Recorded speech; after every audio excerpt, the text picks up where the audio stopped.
오늘 우리에게 주시는 하나님의 말씀은 사도행전 4장 1절에서 12절입니다. 신약성경 192면입니다.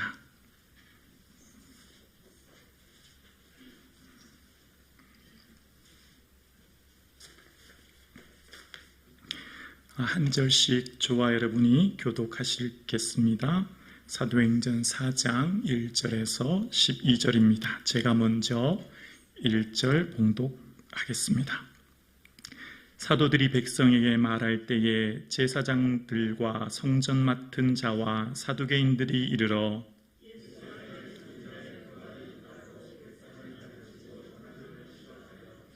그들을 잡음에 날이 이미 저물었으므로 이튿날까지 가두었으나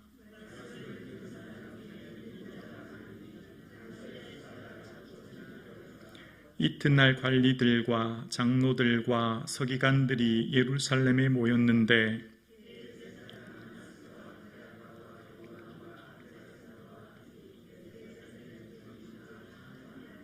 사도들 가운데 세우고 묻되 너희가 무슨 권세와 누구의 이름으로 이 일을 행하였느냐?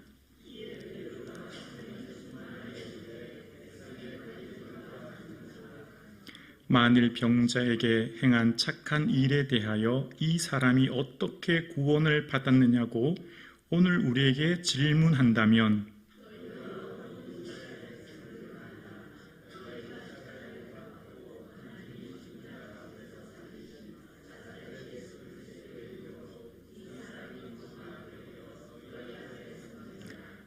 이 예수는 너희 건축자들의 버린 돌로서 집 모퉁이의 머릿돌이 되었느니라.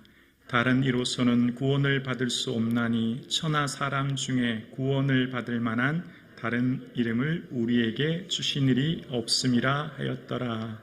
아멘. 오늘 예배 드리시는 저와 여러분의 삶에 주님께서 성령의 충만한 은혜 내려주시기를 주님의 이름으로 축복합니다. 기원 후 80년부터 110년 사이에 기록된 기독교 교회 초기 문서인 디다케라고 하는 문서에 보면 인생에는 두 가지 길이 있다. 생명의 길과 사망의 길이 있다라고 이야기합니다. 그래서 이때 당시 초대교회 성도님들은 부활주일 아침 세례를 받았는데요. 그 세례를 받기 위해서는 최장 3년의 세례 교육을 받아야만 했습니다. 3달이 아니라 3년이요. 최장 3년의 시간 동안 세례 교육을 받은 후에 교육을 다 받고 신앙 고백을 한 사람들을 세례 적임자라고 했다고 합니다. 그것을 라틴어로 콤펜테테스라고 하는데요. 이 의미는 동의하는 자라는 뜻입니다. 동의하는 자. 무엇에 동의할까요? 무엇에 내가 그것에 동의할까요? 순교에 동의하는 자. 세례 받음으로 내가 순교의 자리에 간다 할지라도 나는 이 길을 걸어가겠습니다. 세례가 내 생명보다 소중함을 하나님 나라의 소망 가지고 내 생명, 내 재산, 내 모든 것 동의합니다. 순교의 길을 가기로 동의합니다. 라고 하는 동의자들이었다는 거예요. 다시 말하면 세례자는 예비 순교자였습니다. 세례 받음과 함께 그들은 모두가 순교의 길을 걸어간 것이죠. 세례는 그들의 삶의 인생관, 가치관, 죽음관이 완전히 바뀐 사람들이었습니다. 예수님 위에 자신의 모든 것을 드리기로 결단한 사람들인 거죠. 어떻게 이런 일이 가능할까요? 어떻게 인생을 살면서 목숨보다 더 믿음이 귀하다고 고백하며 그 길을 걸어갔을까요? 그것은 바로 주님께서 부어주시는 전적인 은혜이지요. 바로 저는 이런 초대교회 성도님들의 자료를 보면서 그 오랜 훈련을 통해 그들의 모든 삶이 성령의 충만한 은혜를 덧입었다 생각합니다. 오늘날 한국교회가 새로워지는 것, 오늘날 성도님들의 삶이 새로워지는 것, 기쁨이 사라진 무기력한 신앙생활에서 마치 구경꾼처럼 살아가는 우리의 인생이 참된 증인으로서의 삶의 변화와 능력을 경험하는 것, 그것은 바로 성령의 충만한 은혜를 덧입는 것이라 저는 믿습니다. 개인과 민족, 교회가 사는 길은 성령의 충만함을 덧입는 길입니다. 성령께서 충만히 임재하시면 개인이 살아나고 민족이 새로워지는 역사를 우리는 성경을 통해 발견하기 때문입니다. 마태복음 28장 16절과 17절에 보면 부활하신 주님을 보았던 그들의 모습의 반응을 이렇게 얘기하는데요. 11 제자가 갈릴리에 가서 예수께서 지시한 산에 이르러 함께 고백할까요? 예수를 배웁고 경배하나 아직도 의심하는 사람들이 있더라. 마태복음 28장은 예수님께서 부활하신 후에 말씀하신 그 산에서 나타나셨을 때 많은 사람들이 예수님을 보게 되었대요. 그런데 어떻게 해요? 아직도 의심하는 사람들이 있더라. 부활을 목격했습니다. 부활하신 주님을 보았습니다. 그런데 믿지 못했다는 거예요. 고린도전서 15장에도 보면 예수님께서 사흘 만에 살아나사 게바에게 보이시고 12 제자에게와 그 후에 500여 형제에게 일시에 보이셨나니 라고 얘기합니다. 예수님께서 베드로와 12 제자를 비롯해 500명의 성도들에게 주의 부활하심을 보였다는 겁니다. 부활을 분명히 보았습니다. 목격했습니다. 그런데요, 오순절날 초대교회에 모였던 성도는 몇 명이었죠? 120명입니다. 380명은 아직도 의심하여 그 자리에 함께하지 못했던 거죠. 기적은 본다고 인생이 변화되지 않아요. 기적을 목격한다고 인생이 변화되지 않습니다. 기적은 목격한다고 그 인생관과 삶이 바뀌는 게 아니라 성령의 능력을 충만히 덧입고 성령의 충만함을 덧입을 때 그들의 삶이 새로워진다는 걸 알게 되는 거예요. 그래서 사도행전 2장 1절에서 4절에 보면 오순절날이 이름에 그들이 다 같이 한 곳에 모였더니 라고 하면서 그들이 다 성령의 충만함을 받고 라고 이야기합니다. 다 충만함을 받았다는 겁니다. 성령의 충만함을 그곳에 모인 120명의 성도와 제자들과 예수님의 친족들이 성령의 충만함을 다 받았다는 거예요. 그때부터 놀라운 변화가 일어나기 시작합니다. 성령의 충만함을 덧입자 그들의 삶 가운데 하나님이 주시는 거룩한 꿈을 꾸기 시작하고 그들의 인생 가운데 놀라운 변화가 일어나는데요. 대표적인 것은 그들의 삶의 죽음관이 바뀌는 겁니다. 사도 베드로는 사도행전 2장 24절에 하나님께서 그를 사망의 고통에서 풀어 살리셨으니 이는 그가 사망에 매여 있을 수 없음이라 라고 이야기합니다. 예수님께서 부활하셨고 더 이상 그 사망의 고통이 예수님을 묶어둘 수 없었다고 이야기하므로 베드로의 삶에 이제 더 이상 죽음이 두려움이 되지 않았습니다. 이게 바로 초대교회 성도들, 성령의 충만함을 덧입은 성도들의 특징이었습니다. 그래서 그들의 삶의 마지막 호흡을 다하는 날을 그들은 잠자는 것이라고 표현했고, 그래서 모든 믿음의 선배들 초대교회 자료들을 보면 형제들아 잠자는 자들에 관하여 너희가 알지 못하기를 원하지 아니하노니 이는 소망 없는 다른 이와 같이 슬퍼하지 않게 하려 함이라 라고 얘기해요. 잠자는 것, 그것이 죽는 것을 잠자는 것으로 표현하는데 슬퍼하지 않도록 그것이 끝이 아니거든요. 왜죠? 차라리 이 세상을 떠나 그리스도와 함께한 것이 훨씬 더 좋은 일이라 라고 고백했던 사도 바울처럼 이 세상을 떠나 그리스도와 함께하는 그 영광이 우리에게 기다리고 있거든요. 그래서 예수 그리스도를 주로 고백하는 성도의 삶에 더 이상 죽음은 우리에게 두려움을 주지 않습니다. 아멘이십니까? 아멘입니다. 죽음은 더 이상 우리의 발목을 잡지 않아요. 사망에 매여 있지 않습니다. 우리는 하나님 나라의 놀라운 영광과 그 소망을 바라보기 때문이에요. 그래서 베드로는 성령의 충만함을 덧입고 하나님 나라의 거룩한 꿈을 바라봅니다. 성령의 충만함을 덧입게 되면 꿈꾸는 자로 인생이 바뀝니다. 성령이 충만하게 임재하면 그들의 인생의 거룩한 비전을 바라보는 거예요. 그래서 사도 베드로는 늙은이가 꿈을 꾸리라 라고 하면서 요엘서를 인용하기 시작합니다. 성령님이 임재하시면 예수님의 삶의 방식을 닮아가거든요. 마치 예수님께서 빈 들에서 오병이어 속에서 축사하며 감사하셨듯이, 나사로의 죽음 앞에서 내 말 들으신 것을 감사하나이다 고백했듯이, 늙은이에게 꿈은 뭐죠? 늙은이는 늘 과거지향적이고 과거만 이야기했던 사람들 아닌가요? 그러나 성령님이 임재하시면 하나님 나라를 향한 거룩한 꿈을 꾼다는 거예요. 미래를 바라본다는 거죠. 미래지향적으로 삶이 바뀌는 겁니다. 이 땅에서의 삶이 아니라 하나님 나라를 바라보고 그 나라를 위해 이 땅의 삶을 살아가게 되는 거예요. 성령의 충만을 받는 성북중앙 공동체 되기를 주님의 이름으로 축원합니다. 하나님께서 성북중앙교회 우리 온 성도님들에게 성령의 충만함을 덧입혀 주시사 우리에게 하나님을 향한 거룩한 비전과 꿈을 꾸기를 주의 이름으로 축원합니다. 성북중앙교회를 통하여서 성북동에, 성북구에, 서울시에 예수 복음 증거하고 눈물과 고통 가운데 있는 애들을 위로함으로 하나님의 구원 얻는 수가 날마다 더해지는 거룩한 꿈을 꿀 수 있기를 주의 이름으로 축원합니다. 여러분의 삶의 자녀들을 향한 거룩한 꿈을 꿀 수 있기를 주의 이름으로 축원합니다. 성령이 충만함이 임재하시면 놀라운 이런 능력을 받게 되거든요. 그래서 베드로가 알게 되었어요. 성령의 충만함을 받고 난 후에 이것이 얼마나 소중한 선물이라는 걸 알게 되었지요. 그래서 베드로가 오순절날 성령 충만함을 받고 초대교회 성도들에게, 사람들에게 설교했더니 사람들이 그 성령의 충만함을 받는 모습을 보면서 형제들아 우리가 어떻게 할 거라면서 베드로 앞에 탄식할 때 너희가 회개하여 각각 예수 그리스도 이름으로 세례를 받고 제사함을 받으라.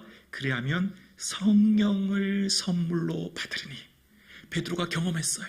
성령의 선물로 받는 것이야말로 인생의 가장 큰 축복이라는 것을 그는 알게 되었고, 베드로가 어떻게 해야 될까 묻는 그들에게 회개하고 죄사함 얻으면 성령의 선물로 받는다라고 그들에게 선포하고 증거했던 거죠.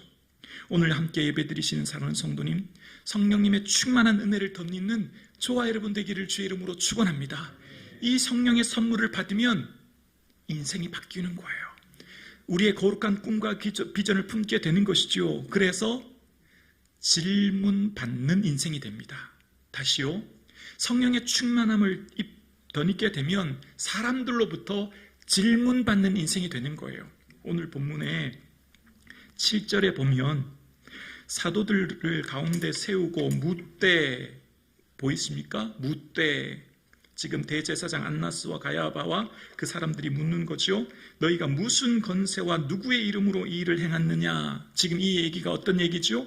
사도행전 바로 앞장에 성전 미문에 앉았었던 장애우를 일으켜 세웠을 때 그 장애우가 일어나면서 온 성전을 기뻐했던 모습을 보면서 지금 이 사내들인 공회가 열리게 되었고, 그때 종교 지도자들이 베드로를 중앙에 세우고 질문하는 내용이 오늘 본문에 나오는 거예요. 그들에게 묻는 게 나오는 거죠. 성령의 충만함을 덧입으면 그 사람으로 말미암아 그 공동체가 변화가 일어나기 시작하고 영향력이 드러나기 시작하고 삶의 새로운 거룩한 선한 영향력이 드러나므로 사람들이 질문을 하게 돼요. 여러분, 빌립보에서 감옥에서 그들이 바울과 바나바가 감옥에서 하나님께 감사하고 찬양했을 때, 옥문이 열렸을 때 어떤 일이 일어났죠? 선생님이요, 우리가 어떻게 하여야 구원을 얻으리까? 로마 병사가 오히려 사도 바울에게 질문하지 않습니까? 그때 당시 로마 병사의 힘과 권력이 얼마나 대단합니까? 성령의 충만함을 받으면 질문받는 인생이 되는 거예요. 그로부터 사람들에게 영향력이 드러나기 때문입니다. 오늘 성북중앙교회가 주변에 있는 교회들로부터 어떻게 하면 그 성북중앙교회가 그렇게 은혜로울 수 있냐고, 어떻게 성북중앙교회가 날마다 구원 얻는 수가 되어질 수 있었냐고, 어떻게 성북중앙교회가 그렇게 놀라운 능력을 경험했냐고 질문받는 우리 성북중앙교회 되기를 주님의 이름으로 축원합니다. 여러분의 삶을 통해서 주변에 있는 많은 사람들이 당신은 어떻게 그렇게 살아갈 수 있냐고, 인생의 삶에 각자의 위기가 있지만 삶의 자리를 견고히 세워가는 것을 통해서 주변의 많은 사람들이 감동받고 주변의 많은 사람들이 우리를 봄으로써 질문받는 그런 놀라운 은혜가 저와 여러분에게 있어지기를 주의 이름으로 축원합니다. 그렇습니다. 우리의 삶에 성령의 충만함이 임하면 더 이상 사망이 그들을 가두어 둘 수 없지요. 그래서 내가 확신하노니 사망이나 생명이나 천사들이나 권세들이나 현재 일이나 장래 일이나 다른 어떤 피조물이라도 우리를 그리스도의 사랑에서 끊을 수 없으리라. 하나님의 사랑이 나를 붙들고 있으니 이 사랑이 끊을 수 없음을 알기에 환난과 박해와 죽음도 더 이상 우리를 두렵게 하지 않아요. 우리의 삶의 어떤 것도 우리를 막을 수 없어요.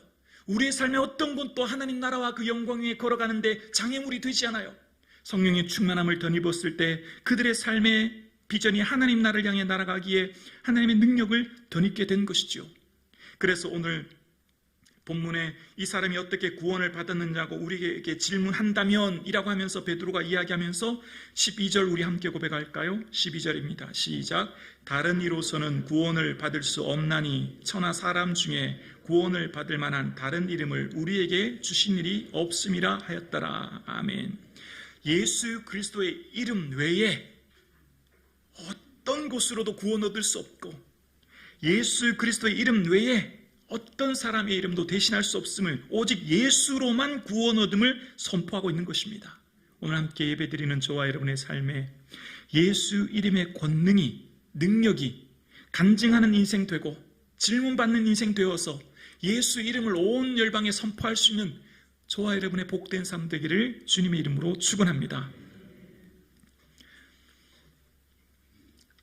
우리의 삶에 우리 모두는 이 성경에 나왔던 믿음의 인물들의 삶의 모습을 담고 싶고 그들의 삶의 능력을 우리도 경험하고 싶습니다. 아멘이시죠? 어떻게 할 수 있을까를 생각하면서 말씀을 생각합니다. 히브리서 4장 2절 말씀 보실까요?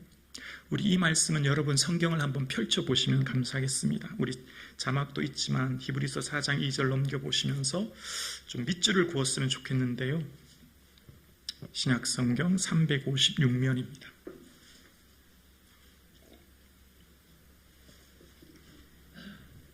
밑줄을 그으면서 읽을까요? 히브리서 4장 2절 시작. 그들과 같이 우리도 복음 전함을 받은 자이나 들은 바 그 말씀이 그들에게 유익하지 못한 것은 듣는 자가 믿음과 결부시키지 아니함이라. 자, 잘 보세요. 말씀을 듣고 말씀을 알아요. 그런데 우리에게 유익하지 않아요.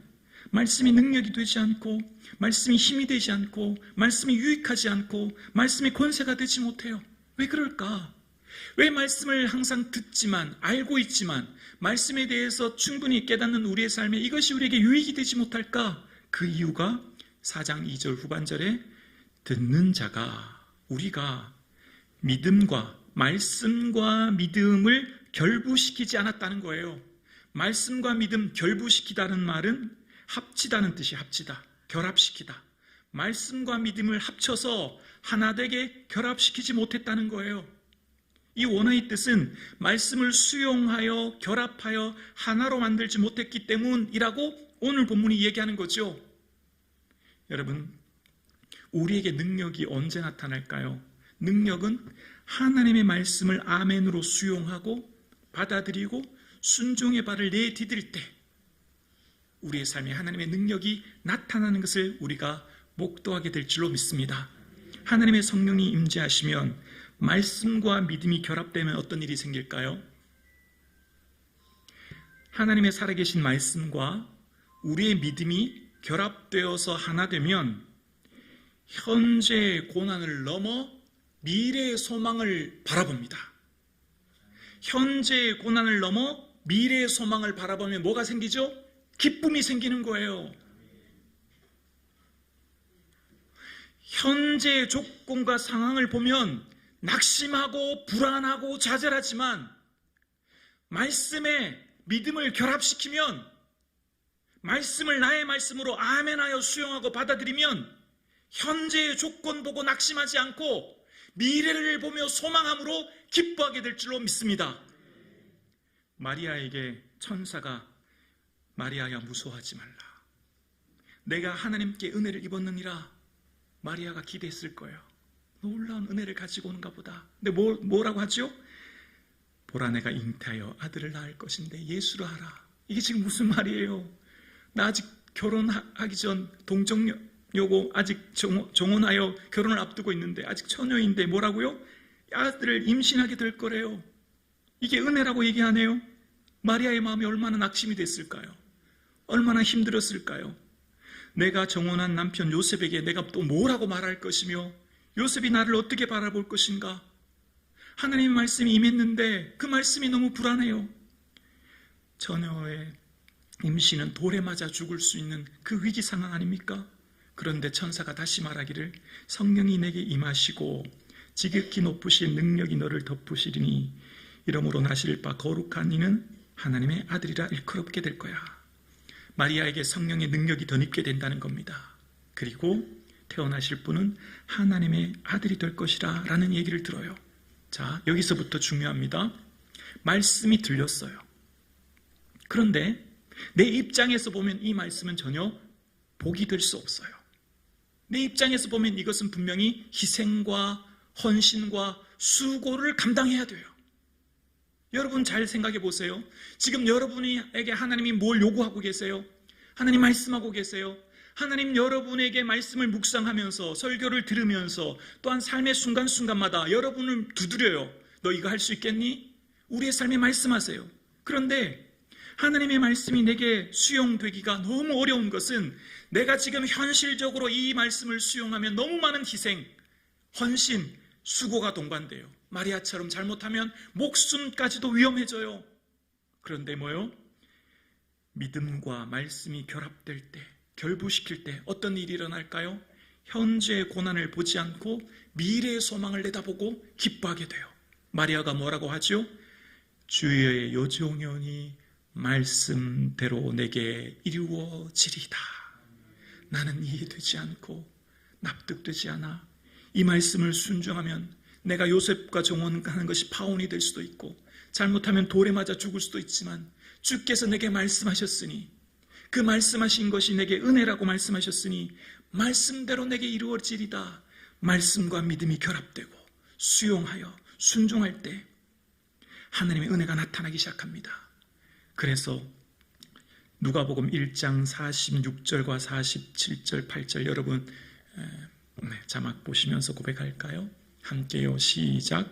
마리아가 이르되 내 영혼이 주를 찬양하며 내 마음이 하나님 내 구주를 기뻐하였음은 그의 여종의 비천함을 돌보셨음이라.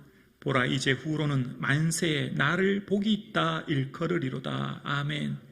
마리아가 지금 하나님 찬양해요. 기뻐요. 감사해요. 지금 상황이 어떤데요? 임신하게 될 거라는데요. 지금 상황이 어떤데요? 도저히 이해되지 않은 위기의 상황인데요. 내 마음에 뭐가 일어나요? 기쁨이 막 일어나기 시작하는 거예요. 뭘 보았기 때문이에요? 미래의 소망을 바라보았기 때문입니다. 만세의 나를 복이 있다 할 거다. 후대의 수많은 세대의 사람들이 내게 복 있는 여인이라 말할 거다. 왜죠? 그 믿음대로 말씀대로 이루어질 것을 믿기 때문에. 말씀이 내게 은혜요, 말씀이 내게 복이라는 것을 나는 믿기 때문에. 말씀대로 되면 그 말씀이 나를 통해 이루어질 때 후대의 많은 사람들이 나를 복이 있다 할 거다. 뭐죠? 미래를 소망으로 내다본 거예요. 어떻게 됐죠? 성령님이 임재하면 성령님의 능력은 꿈꾸게 하고 미래를 바라보게 하므로 그 미래를 향한 소망이 오늘 현재의 기쁨을 낳는 겁니다. 오늘 함께 예배드리시는 성북중앙 공동체 여러분, 잃어버린 기쁨이 회복되는 이 저녁, 이 오후 찬양 예배되기를 주의 이름으로 축원합니다. 어떻게 이 기쁨이 회복돼요? 현재의 조건과 상황을 보면 기뻐할 게 없는걸요. 현재 내 삶의 자리를 보면 기뻐할 게 아무것도 없는데요. 어떻게 해요? 미래를 소망으로 내다보는 거예요. 미래를 하나님 주신 거룩한 비전으로 내다보는 거예요. 하나님께서 주신 그 말씀 붙들고 그 말씀으로 소망하여 내다보면 현재의 기쁨이 살아나는 겁니다. 오늘 함께 예배드리신 여러분, 마리아는 마리아 삶 가운데 주신 말씀을 통해서 말씀대로 내게 이루어지리다 고백함으로 그 마음에 기쁨이 솟아난 것은 주의 주실 미래를 소망으로 내다보았기 때문이에요.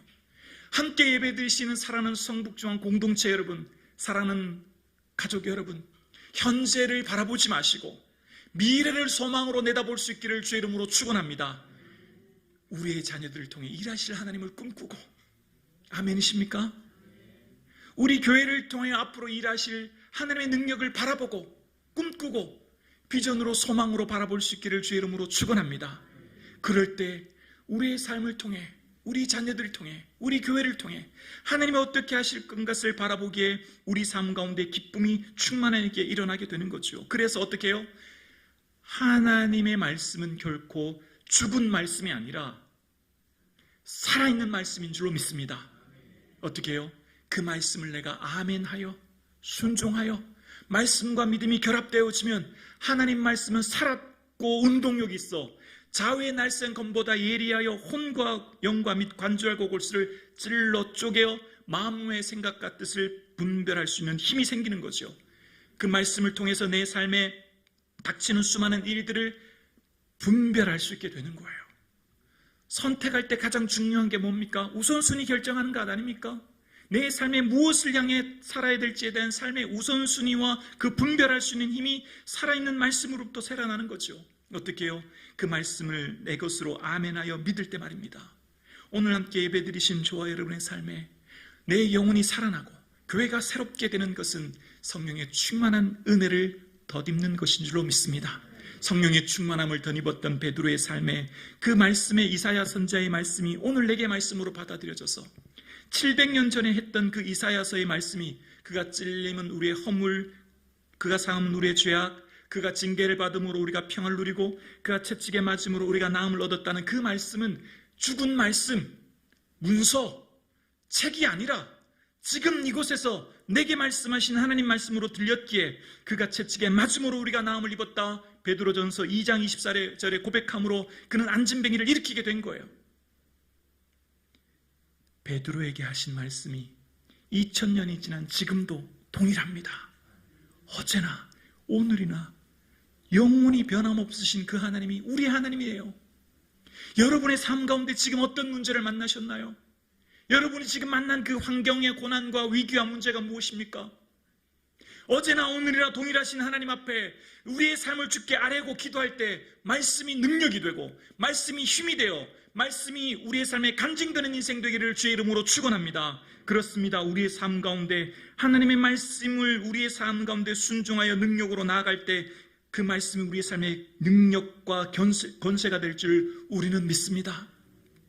함께 예배드리시는 사랑하는 성도님, 우리가 사모해야 될 것이 있어요. 바로 성령의 충만함이에요. 그것은 먼저 우리가 오로지 마음을 같이하여 함께 모여 기도할 때 은혜 주시는 거예요. 위로부터의 능력을 덧입을 때까지 어디요? 예루살렘에 기다리래요. 예루살렘은 어떤 장소죠? 수치의 장소입니다. 부끄러움의 장소입니다. 있고 싶지 않은 장소예요. 하루속히 떠나고 싶어요. 특히 베드로는 더 그랬을 거예요. 예수님 부인했던 곳, 예수님 저주했던 곳, 내 수치가 묻어나는 장소, 그곳에 머물러 있으라네요. 그곳을 계속 있으라고 말씀하시네요. 왜죠? 위로부터의 능력 덧입을 때까지. 그리고 난 후 부활하신 주님이 40일 동안 그들에게 보이시고 딱 10일이 지난 다음 그들 모두가 성령의 충만함을 덧입었습니다. 그리고 그들가 변화되었죠. 그리고 그들은 예수님 하신 말씀이 실제가 되어 믿는 자들에게는 이런 표적이 따르리니 저희가 내 이름으로 귀신을 쫓고 새방언을 말하고 무슨 독을 마실지라도 해를 받지 않으며 병든 사람에게 손을 얹은즉 나으리라. 그 말씀이 내게 실제가 되어서 베드로는 안진뱅이를 일으킨 것입니다. 오늘 여러분, 그 말씀이 우리에게도 실제가 될 줄로 믿습니다.